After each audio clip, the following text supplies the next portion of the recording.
বন্ধু বান্ধৱীসকল, আজি মই আপোনালোকক মঙলবৰীয়া যিখন সাপ্তাহিক বজাৰ বহে আৰু মঙলবাৰে গৌৰীসাগৰ পুখুৰীৰ পাৰৰ একেবাৰে কাষতে বহে মঙলবৰীয়া বজাৰখন। আৰু ইয়াত আচলতে বহুত ঠাইৰ পৰা বেপাৰীসকলো আহে আৰু যিসকল থলুৱা ব্যৱসায়ী সেইসকলেও তাত ব্যৱসায় কৰে।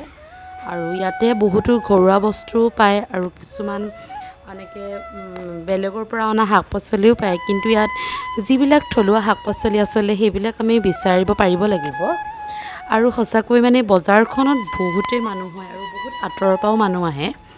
আমি সপ্তাহে বজাৰখনত প্ৰায়বিলাক সোমাওঁৱে আৰু ইয়াৰ বজাৰখনৰ আৰু প্ৰত্যেক সপ্তাহে শাক পাচলিৰ দৰদামবিলাকো বেলেগ হৈ থাকে আৰু প্ৰত্যেকজন শাক পাচলিৰ বেপাৰীৰ ওচৰতে কিন্তু বেলেগ বেলেগ দাম।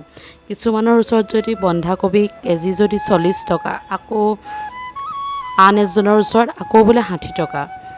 আৰু কিন্তু ইয়াৰ ৰঙালাওখিনি সঁচাকৈ খাবলৈ খুবেই ভাল।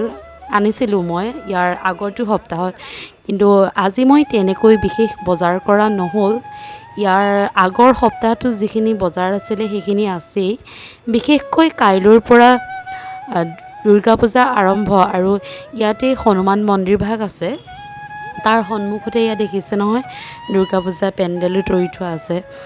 আৰু ইয়াত চাওকচোন, সৰু ল'ৰা ছোৱালী জোতাৰ পৰা আদি কৰি ফৰকৰ পৰা আদি কৰি মানে চাৰ্ট পেণ্ট বেড কভাৰ, এইফালে প্লাষ্টিকৰ বাচন, এইফালে চাওক ফল মূলৰ পৰা আদি কৰি ঘৰুৱা যিখিনি মাছ চবেই ওলাইছে।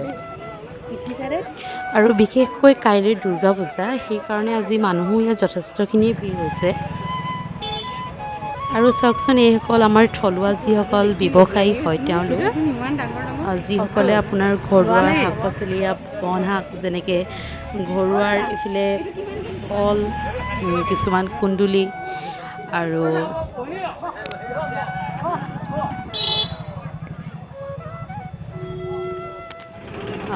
বজাৰখন আপোনাৰ গৌৰীসাগৰ আৰক্ষী চকীৰ একেবাৰে কাষতেই আছে। এয়া গৌৰীসাগৰ আৰক্ষী থানা।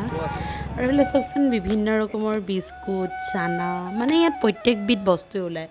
বজাৰ বুলি ক'লে আপোনাৰ একেবাৰে শাক পাচলিৰ পৰা, মাছৰ পৰা, কাপোৰ কানিৰ পৰা প্ৰত্যেকবিধ বস্তুৱে। আৰু ইয়াত দেখিছেনে লোকেল মাছ।